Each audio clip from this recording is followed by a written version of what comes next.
तो दोस्तों आज हम बहुत सारे मुद्दे को लेकर के बात करेंगे। अगर आप एक जॉब सीकर्स हैं और आपके मन में कई तरह का सवाल उठ रहे होंगे कि जब विदेश जाएंगे तो क्या होगा, कैसे होगा, कौन अप्लाई कर सकता है, तमाम चीज़ें बहुत लोगों के दिमाग में आ रहा है। सबसे बड़ा जो सवाल है कहाँ से अप्लाई करें, ये क्वेश्चंस हर एक जॉब सीकर्स के दिमाग में चलते रहता है और मेरे पास भी कई सवाल आते हैं डेली।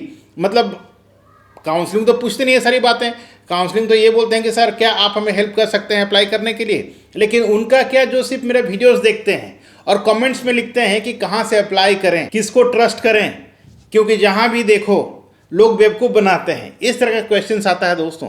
तो आज का इस वीडियो को देखने के बाद कहीं ना कहीं आपके मन में जो डाउट रहेगा, जो क्वेश्चंस रहेगा, कहीं ना कहीं वो ख़त्म होने वाला है। ठीक है, तो वीडियो में आगे तक बने रहें। सबसे पहले बात करते हैं क्या उम्र होता है अगर हम जो अप्लाई करते हैं यूरोपियन कंट्री के लिए, कौन अप्लाई कर सकता है।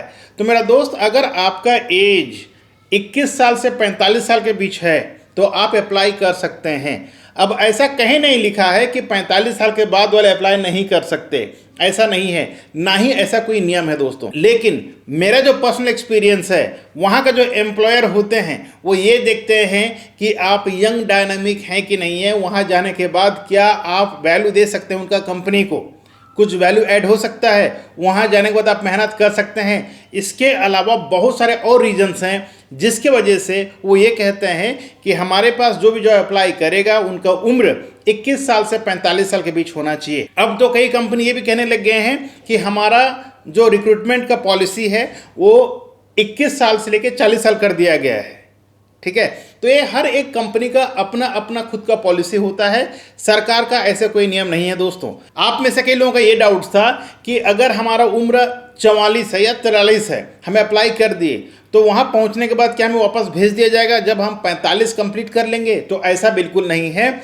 जब आप वहाँ पहुँच जाते हैं, पहुँचने के बाद आप 70 साल तक भी काम कर सकते हैं अगर आप फिजिकली फिट हैं। तो इसके लिए आपको घबराने की बात नहीं है। जो अगला क्वेश्चन था कि वहाँ अप्लाई करने के लिए क्या कोई फ्री का बंदोबस्त है, क्या कहीं पर हम फ्री में जा सकते हैं? बिल्कुल जा सकते हैं। इसके लिए कई तरह का स्कीम्स होता है दोस्तों। गवर्नमेंट का भी स्कीम्स होता है, कंपनीज भी ऑफर करती हैं, या फिर आप खुद भी कर सकते हैं। खुद कैसे कर सकते हैं? अगर आप ऑनलाइन अप्लाई करते हैं कंटिन्यूसली, लेकिन उसके लिए आपके पास नॉलेज होना चाहिए कि कौन सा वेबसाइट सही है, कौन सा वेबसाइट फेक है। आपको सही वेबसाइट के माध्यम से जो अप्लाई करना है, जो अप्लाई के समय में आपको बहुत सारे क्वेश्चन से पूछा जाता है ऑनलाइन, उसका आपको जवाब देना है, तभी जाके आप अप्लाई कर पाते हैं। फिर आपका प्रोफाइल शॉर्टलिस्ट होता है। इसमें बहुत सारे झंझट है, हर कोई अप्लाई नहीं कर पाता है, लेकिन जो अप्लाई कर लेता है कहीं ना कहीं उनको सक्सेस मिल जाती है। जो दूसरा मैंने कहा गवर्नमेंट पॉलिसी जैसे अभी जर्मनी के लिए है, जर्मनी में अप्लाई करने के लिए जर्मन गवर्नमेंट इंडिया गवर्नमेंट का टाई अप है। भाई अगर उसमें कोई जाना चाहता है, अगर आपके पास स्किल्स हैं तो आप लैंग्वेज सीख करके वहाँ पर अप्लाई कर सकते हैं। हो सकता है कि आपका शॉर्टलिस्ट हो जाए, आपका सिलेक्शन हो जाए, तो बहुत कम खर्चे में आप पहुंच सकते हैं जर्मनी। तो इस तरह का कई कंट्रीज हैं जो इंडिया से वर्कर हायर करते हैं। तो आपको ऑनलाइन चेक करते रहना है, जहाँ जहाँ कंट्री में है वहाँ पर अप्लाई कर सकते हैं। जो तीसरा मैंने कहा कि कंपनी भी हायर कर लेती है डायरेक्ट। तो कैसे हायर करती है? जब आप ऑनलाइन अप्लाई करके छोड़ देते हैं और उनको लगता है कि ये जो प्रोफाइल है हमारा कंपनी के लिए सुइटेबल है, ठीक, तो वो उन लोगों को दोस्तों वो हायर करते हैं। आपको डायरेक्टली ईमेल या कॉल्स आएंगे, फिर आप इंटरव्यूज़ देंगे, उसके बाद जो नेक्स्ट प्रोसेस होता है वो कंटिन्यू हो जाएगा, फिर आप वहाँ जा सकते हैं। तो ये 3 तरह से आप पहुँच सकते हैं। जो अगला क्वेश्चन था आप लोगों का, तो अगर हम यूरोप कंट्री में जाना चाहते हैं और कोई कंपनी को अगर हम अप्रोच करें, कोई कंसल्टेंसी को या फिर कोई एजेंसीज को या फिर किसी थर्ड पर्सन को, तो कैसे और किसको ट्रस्ट करें? तो देखिए, ट्रस्ट की बात जब आती है दोस्तों, तो आपको जहाँ पर ट्रस्ट होता है उनके ऊपर पूरा रिसर्च करना पड़ेगा। ऐसे ही नहीं है कि रातों रात आपने किसी को विश्वास कर लिया, नहीं, पहले आपको रिसर्च करना है प्रॉपरली, क्योंकि ये आपका बहुत ज़्यादा मेहनत का कमाई होता है दोस्तों। अगर आप किसी को ट्रस्ट करके पैसा देते हैं तो कहीं ना कहीं डूबने का चांस रहता है। तो ये करने से पहले, किसी को पैसा देने से पहले उनके बारे में रिसर्च करें प्रॉपरली, नहीं तो आपको ही परेशानी होगी। रिसर्च में अगर आप पाते हैं कि चलो भाई ये बंदा सही है, हम यहाँ से अप्लाई कर सकते हैं, चाहे वो कोई भी कंपनी हो, कोई एजेंसीज हो, चाहे कोई यूट्यूबर्स हो, कोई भी हो, आप किसी को भी ट्रस्ट करते हैं, ट्रस्ट करने से पहले आपको प्रॉपर रिसर्च करना चाहिए और देखना चाहिए इनका पास्ट एक्सपीरियंस और पास्ट हिस्ट्री क्या है। जब आपको समझ में आता है उसके बाद ही आप किसी पर ट्रस्ट करें और पैसा आप लगा सकते हैं। देखिए, बिना रिस्क का कुछ होता नहीं है, तो आपको थोड़ा बहुत रिस्क लेना पड़ेगा। और इसके बाद भी आपके मन में कोई डाउट, कोई दुविधा है जैसे आपका कोई ऑफर लेटर आ गया, आपके पास कोई वीज़ा आ गया और आपको लग रहा है कि ये ओरिजिनल है या फेक है, आपको समझ में नहीं आ रहा है, तो आप यार मेरे पास भेज सकते हैं, मैं वेरीफाई करके वो दे दूंगा।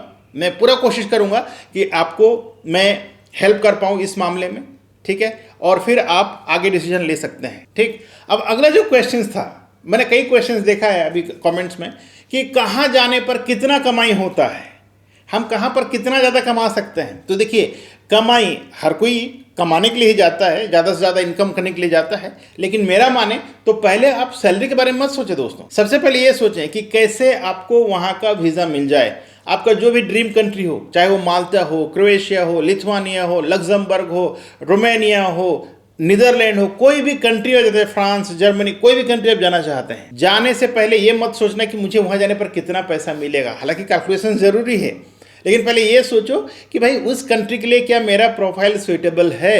अगर सुइटेबल है तो क्या मैं जो इंटरव्यू से क्रैक कर सकता हूँ।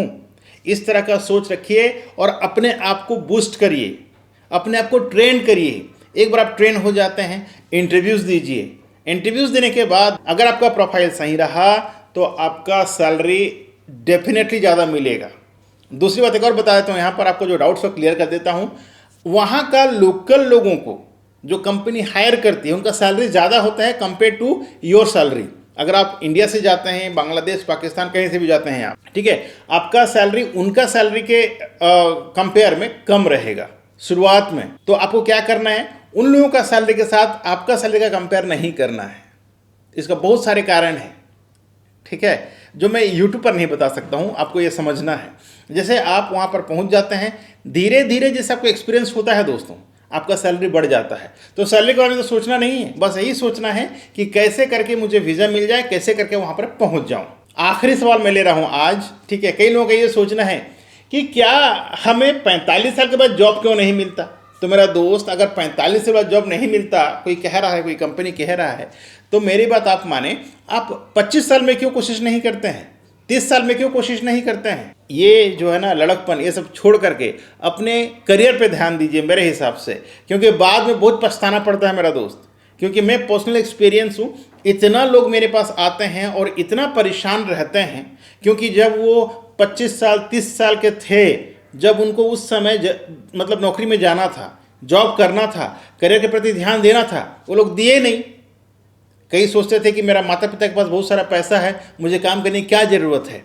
जब माता पिता चल बसे तब समझ में आया यार, जब सारा रिस्पॉन्सिबिलिटी खुद पर आ गया, चाहे खुद का भी बच्चा का हो, चाहे घर में और जो लोग हैं उनका रिस्पॉन्सिबिलिटी, भाई का शादी करना है, बहन का शादी करना है, इस तरह कई रिस्पॉन्सिबिलिटीज आ जाते हैं। उसके बाद समझ में आता है यार, कहीं ना कहीं मैंने तो बहुत बड़ा गलती कर दी।